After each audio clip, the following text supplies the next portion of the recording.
17th question में बोल रहे हैं कि if molality of the dilute solution is doubled. इस स्टेटमेंट का क्या मीनिंग है कि मान लीजिए आपने 1 मोल सॉल्यूट डिजोल्व किया है 1 केजी सॉल्वेंट में, तो अब आपने मोलैलिटी उसकी डबल कर दी। इसका मतलब अब आपने 2 मोल डिजोल्व किया है। सॉल्वेंट की अमाउंट उतनी 1 केजी ही है। अब आपने क्या किया, मोलैलिटी डबल कर दी। डाइल्यूट सॉल्यूशन था पहले, तो the value of molar depression constant के एफ की वैल्यू में क्या चेंज आएगा। बच्चों, जब कांस्टेंट है कोई चीज़, अगर कांस्टेंट है तो वो चेंज थोड़ी होती है। कांस्टेंट थोड़ी चेंज होगा। डिप्रेशन का जो फ्रीजिंग पॉइंट का डिप्रेशन है डेल्टा टी एफ, वो चेंज होता है ना। डबल करने से मोलैलिटी डबल करोगे तो वो फ्रीजिंग पॉइंट का डिप्रेशन हो जाएगा और ज़्यादा, तो डेल्टा टी एफ में डिफरेंस आता है, इसमें थोड़ी डिफरेंस आएगा, तो कांस्टेंट है, तो इट विल रिमेन अनचेंज्ड। अब 18th क्वेश्चन में बोले कि एक सॉल्यूशन है which containing 62 gram of ethylene glycol.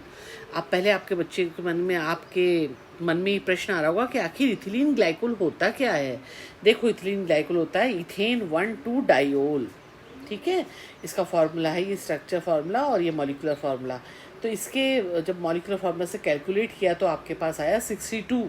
ये क्या है, इसका मॉलिक्यूलर मास या मोलर मास, यही 1 मोल होता है ना। तो आपने इसका मतलब 1 मोल इथिलीन ग्लाइकोल मिक्स किया है 250 ग्राम पानी में। इसका क्या यूज़ होता है, इथिलीन ग्लाइकोल क्यों मिक्स करते हैं ट्रक ड्राइवर ठंडे कंट्रीज में, क्यों, ताकि वाटर जो है 0 डिग्री पे फ्रीज ना हो, इसलिए कूलेंट की फॉर्म में यूज़ करते हैं ना, तो इंजन को ठंडा करने के लिए। तो 250 ग्राम पानी में आपने डाला है और उसका टेम्परेचर हो गया -10 डिग्री सेंटीग्रेड। ओके, अब आपको के एफ की वैल्यू भी दी हुई है ना, डिप्रेशन कांस्टेंट दिया हुआ है कितना, 1.86 केल्विन केजी पर मोल। अब आपको बताना है कि the amount of water in gram separated as ice क्या होगी। ठीक है, निकाल लेते हैं। देखो, आपको फॉर्मूला पता है डेल्टा टी एफ का, के F into W2 into 1000 upon M2 into W1, ये फॉर्मूला पता है हमें। तो डेल्टा टी एफ तो हमें पता है ये -10 डिग्री सेंटीग्रेड दिया हुआ है, -10 केल्विन दिया हुआ है।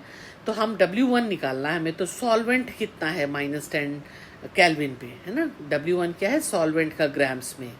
ओके, तो देखो कितना निकल के आएगा, W1 इजकल टू के एफ, आपने 1.86 पुट कर दी वैल्यूज। W2 सॉल्यूट का कितना लिया है आपने weight, 62 grams, into 1000 upon delta T F कितना है 10 केल्विन, इंटू 62 उसका मोलर मास इथिलीन ग्लाइकोल का। तो आपके पास आया 186 ग्राम, यानी कि -10 केल्विन पे 186 gram water as a solvent present था। बाकी कहाँ गया, बाकी सॉलिडिफाई हो गया in the form of ice. तो 250 ग्राम्स आपने टोटल लिया था पहले वाटर, उसमें से अभी -10 पे कितना आया है, 186 ग्राम। इसका मतलब 64 ग्राम्स जो है वो it is converted into ice. पूरा आइस में अभी नहीं बदला है ना, क्योंकि और टेम्परेचर डाउन जाएगा तब वो पूरा फ्रीज होगा। ओके, तो देख लेते हैं कौन सा ऑप्शन सही है। 6A।